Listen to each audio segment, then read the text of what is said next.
everyone. My name is Paul, and I am a nerd, and you are here for the March 2019 PracticeMaster Virtual User Group meeting from Attorney Computer Systems, where today we are going to be talking about calendar properties. Mary Jo is going to look at all the different things you can change and how your calendar might be displayed in PracticeMaster. And I'm going to take a look at the Tabs3 PracticeMaster Sync, especially in light of something that's happened in version 19.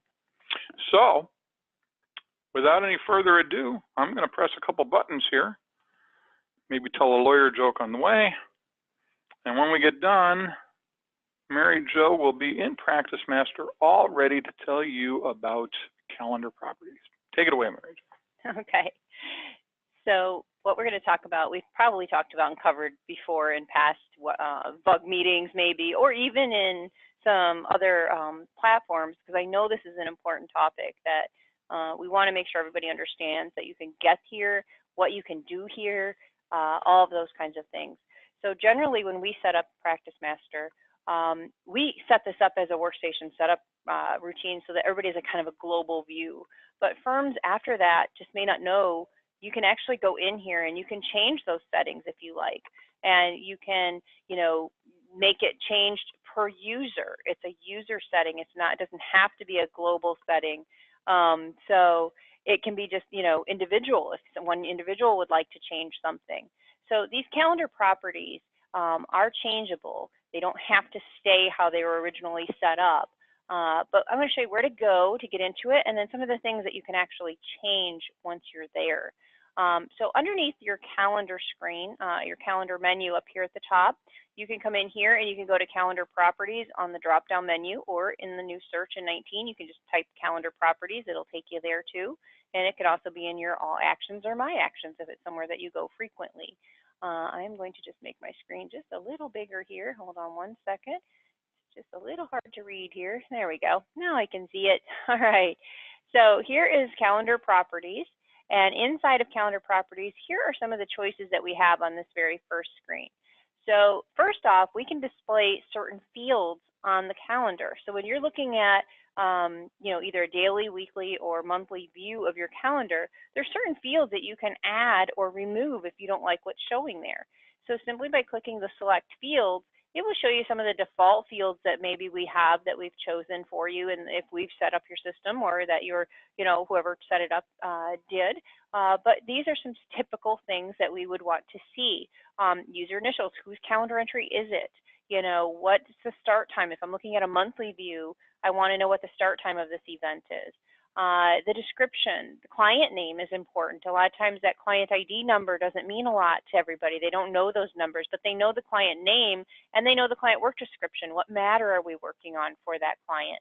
And maybe you want to know the location of the meeting on that particular box. Now, those boxes are only so big, so if we get too many fields here that we're showing, obviously it's going to defeat the purpose of having the selection here. We want to keep it short and simple, make it easy for us to go ahead and see what the event is, who's it for, and what's it about, for whichever matter that we're dealing with. So you can change this. You've got all these different selections over here on the left, and to add something, you're simply clicking on it and moving it to the other side. So if I wanted an end time, I'm just double clicking and it moves it here. Once I get it on this side, I can move it up or down in the location however I want, or I can remove fields by hitting the X here on this right side. So that's how we can pick what fields are displaying. Once we get that how we want, we're going to say OK.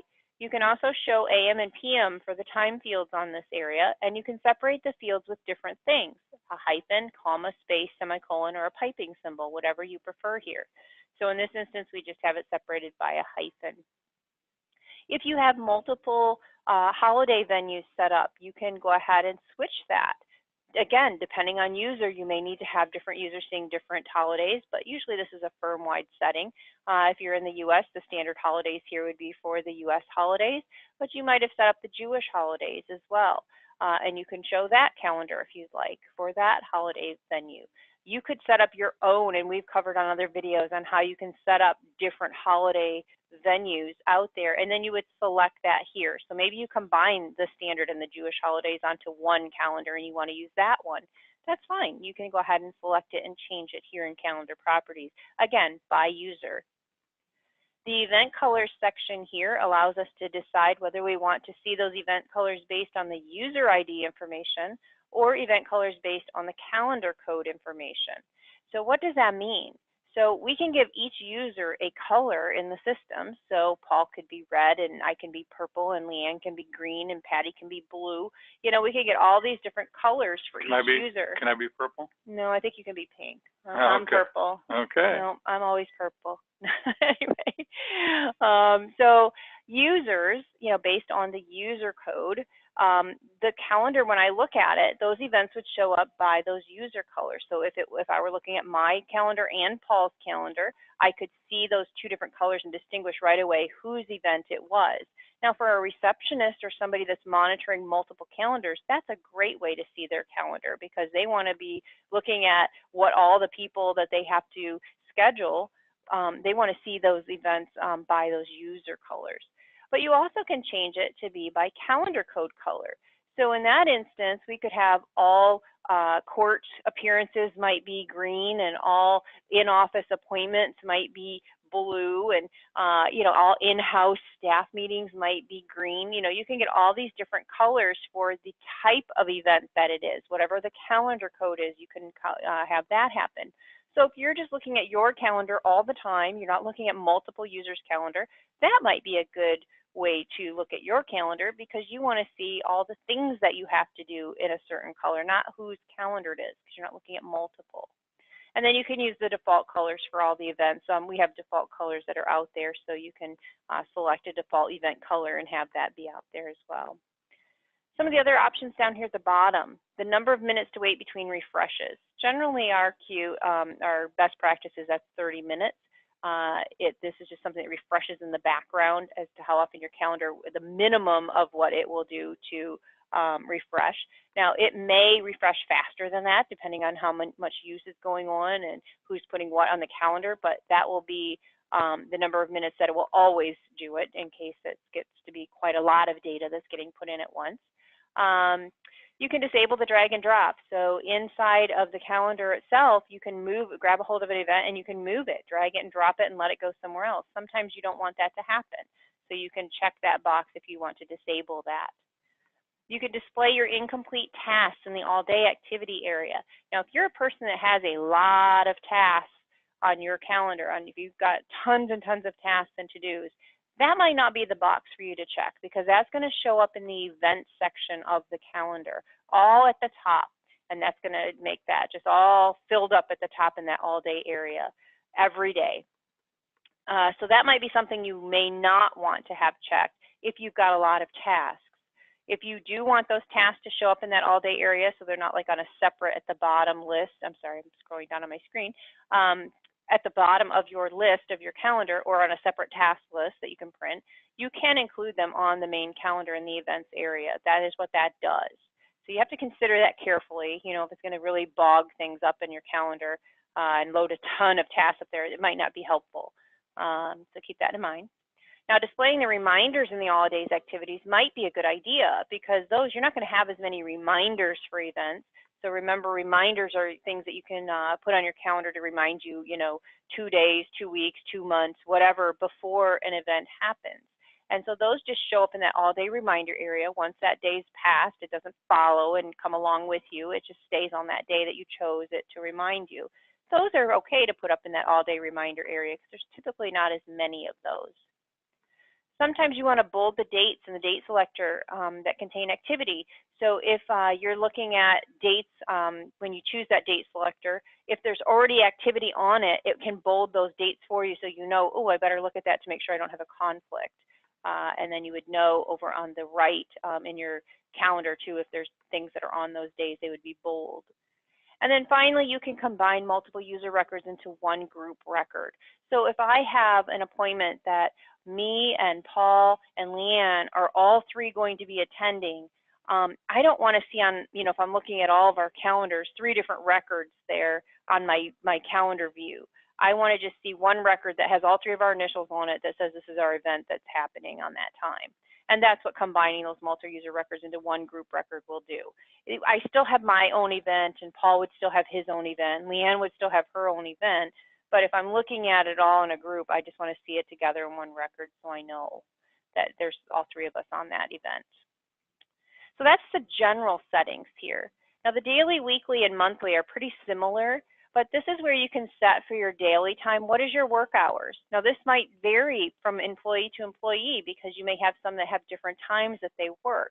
This is a general 8 to 5, but somebody might work 9 to 4, or somebody might work 2 to 6, or who knows. You can change those work hours here, so that's going to be your default view in your calendar when you're viewing it in daily mode. You also can change your time intervals for your appointments. Maybe 15 minutes for an appointment isn't realistic. Maybe you need to change this into 60-minute blocks or 30-minute blocks or so on. You can have those time intervals set here on that time scale.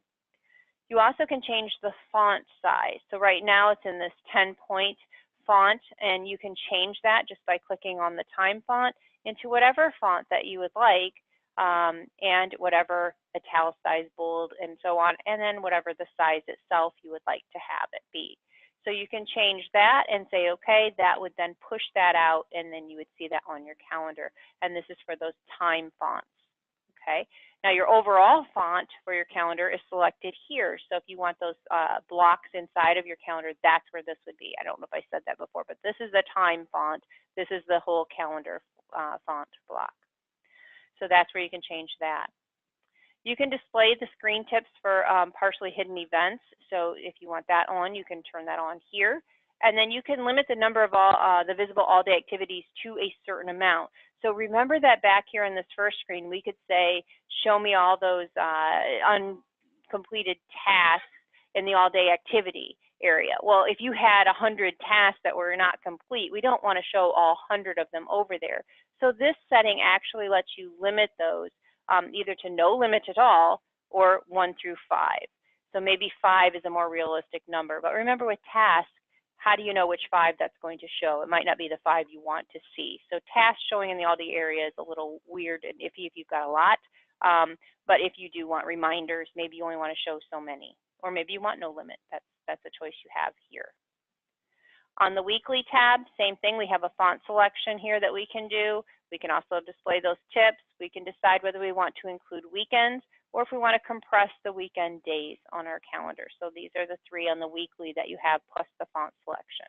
Now notice that you have a font selection on your daily, and then you also have a font selection on your weekly, 2 separate places to set that. And lastly, on monthly, here's a third place. If we look at our calendar on a monthly view, we also need to set it here, and then we also have that ability to display those screen tips or not for those events. And lastly, we have our task list tab. We have a certain column lookup window that layout, that we can use. If you've got different column layouts that you've selected, you can choose that layout that you'd like. And then you also have the ability to sort this in different ways. We have this one just has the task only, but you can sort and build indexes to have different selections on these 2 things. Now remember, when we change this, it's changing it for this user, and so if somebody else wants that same task layout, they would have to change this as well. And the last thing here in our selection criteria, a lot of people don't know that you can change how you're looking at those tasks on your task list. So you can view all incomplete tasks, so anything that is not done yet, or incomplete tasks for a certain day. So if the selected day that you're on. So if I'm on my calendar and I'm looking at, March 25th, I would see the selected task, the incomplete task just for March 25th. If I wanted to see them for tomorrow, I would choose, beyond the 26th, and I would see that it was all the tasks that were incomplete for that day. Or you can just look at all the overdue tasks that you have. So you have these 3 different options here to see your tasks in a little bit different view, so you don't see everything, or maybe you do want all overdue or all incomplete. And then finally, what if you mark a task complete, but you didn't mean to, and you really want to see it again? You can come in here and change your calendar properties on the task list tab to all completed. And then you could go see that task, you can mark it incomplete, and it would show back up, and then you can come change that selection criteria back to whatever your standard was. So there's ways for you to see these things in different formats on your task list simply by checking one of those boxes. Now you can only check one at a time, so you can't have everything at once, but you can select one at a time. And then you also can include tasks with no due date if you'd like to. It can slow down performance. It warns you here, but if you want all of those as well, you can check that box. Once you've set up your calendar properties how you want them to be, then you would just say, okay, and then those items that you've selected will be picked up so that when you go look at your calendar, you would then see those different things on your calendar in that format. So your font would change, your different views would change, your tasks would show up at the top if you had them in the reminders. Here's a reminder up here at the top to show you what that would look like. You can see the big red R, that's a reminder. That's showing in the all-day area. So that's calendar properties. It's something that you can play with and you can change. Just know that it is something that is user by user. Most of the time these things are set up the same at the beginning, so everybody starts off the same, but then they may change it. So if somebody down the hall has a different view than you do, that might be why they may have changed those calendar properties. So that's all I have, Paul. I guess I was unmuted. Good thing I wasn't breathing heavy. Okay, so we have this new dashboard that has shown up on version 19, and people tend to really love this, especially this part right here. And what I'm about to tell you about syncing Tabs3 and PracticeMaster is really mainly to facilitate this, because if you're seeing this data in PracticeMaster, you're already synced. You're already syncing with Tabs3 because the fee data would not show up over here in PracticeMaster if you had not synced Tabs3 to PracticeMaster. So you don't need to worry so much about that initial sync. That's been done for you, and it's very unusual. It'd be very unusual to have a firm that has Tabs3 and PracticeMaster and not have the two synced. What the syncing implies is, A, when a matter is created, a new matter or a new client, is created in either, it's instantly accessible in the other, very cool. And then certain things like fees and costs are synced between the two. So if you add a fee in Tabs, it's going to show up in PracticeMaster too. Or more importantly, if you add a fee in PracticeMaster, which is where a lot of attorneys and paralegals and people who bill tend to add their fees, they instantly show up in Tabs. What's happening, however, or what we discovered pretty soon after we put this in was, since you can specify a date range and you can move back and forth, people were seeing their hours drop off when they moved to last month.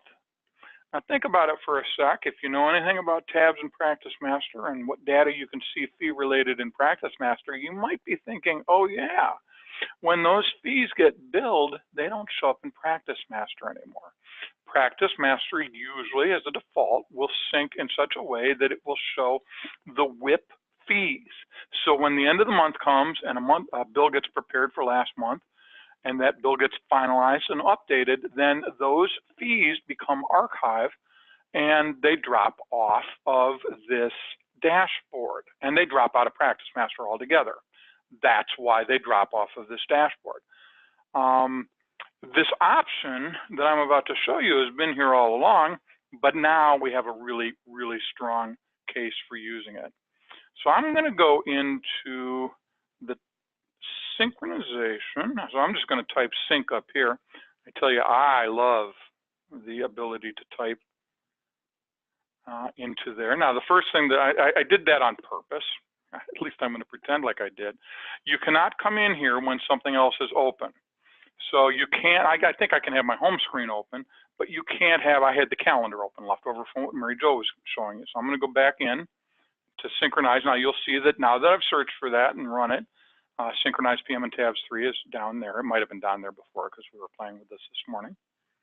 And we have somebody playing on another system. So I'm going to upset that person very quickly. This is our demo system, and so a lot of our other people tend to come in here to play with things and see how they work. So we are going to we're going to log them out, and we're going to go in here. Now, this is what you're looking for right here. I will tell you that when you do this the first time, usually what you do is maybe people have added PracticeMaster and they had tabs all along. So they'll just do a perform sync and do not prompt for conflicts, and they'll use Tabs3 to resolve conflicts.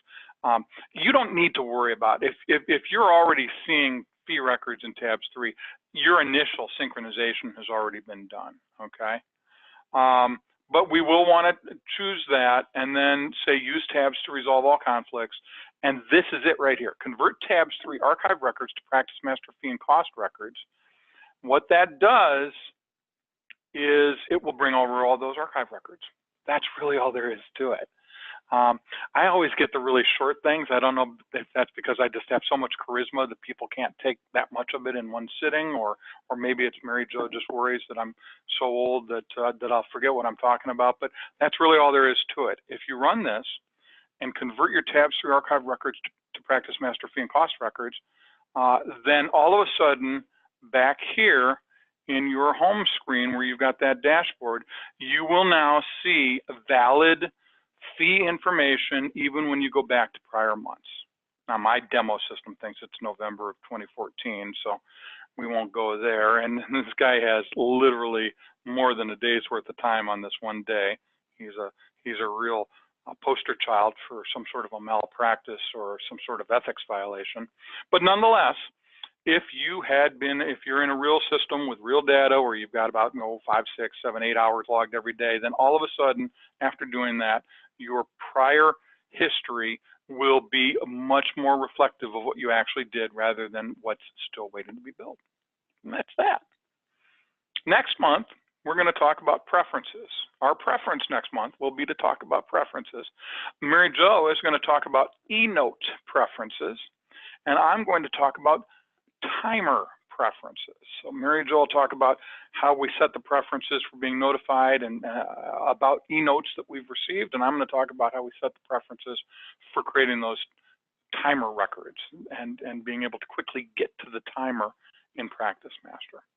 Now, of course, it wouldn't be a live event without me taking out here to Google Chrome and getting to attorneycomputersystems.com. Notice the emphasis on that last S in the word systems, because without it, you don't get to the right place. If you hover over or click on the word videos in our menu, if you hover, you'll get a short list. If you click on it, which I'm doing right now, you get a longer, more detailed list. You will find that we have 6 video titles that we produce on a regular basis. 4 of them are live. 3 of those live are our 3 virtual user group meetings. You're currently in the PracticeMaster virtual user group. We also have one for Tabs, and we have one for World Docs. I also have a monthly webinar that we call the Coffee Pot Webinar Series, where I'll invite somebody in from a third-party company that has an add-on product that enhances the value of one of our core products, Tabs, PracticeMaster, World Docs. And that person will demonstrate what their product can do to enhance Tabs or PracticeMaster or World Docs, talk about how it's priced, talk about how it integrates, and we get to ask them questions. We also have 2 pre-recorded video titles. Mary Jo has her eBytes video series. She records 3 of these every month. 1 on Tabs, 1 on PracticeMaster, 1 on World Docs. They are short 2, 3, 4-minute videos where we take something really cool that we're pretty sure we can explain pretty quickly, and we record a video about it. For those things that are a little bit broader or a little bit deeper, take a deeper dive to get to the nitty-gritty of whatever it is we're talking about. For those things, we have the Paul and Mary Jo show, where either I or Mary Jo will take a topic and then record a video that could go on for 10, 15, sometimes 20 minutes as we go down into the deeper levels of whatever that particular topic is. We record 1 of those each month. We record 9 videos every month. We've been doing this for about 10 years. We have somewhere between 800 and 900 videos on our website. It's kind of like the old, if you're as old as me, you remember the how many licks does it take to get to the center of a Tootsie Pop? Well, we've never really counted the videos, but we know it's somewhere between 800 and 900. So those are available 24 hours a day, 7 days a week, 365 days a year. Please take advantage of them. That's it for today, everybody. Have a good rest of the day, a good rest of the month, and we will see you in April when it's just a little bit warmer. Thanks, everybody. Bye-bye.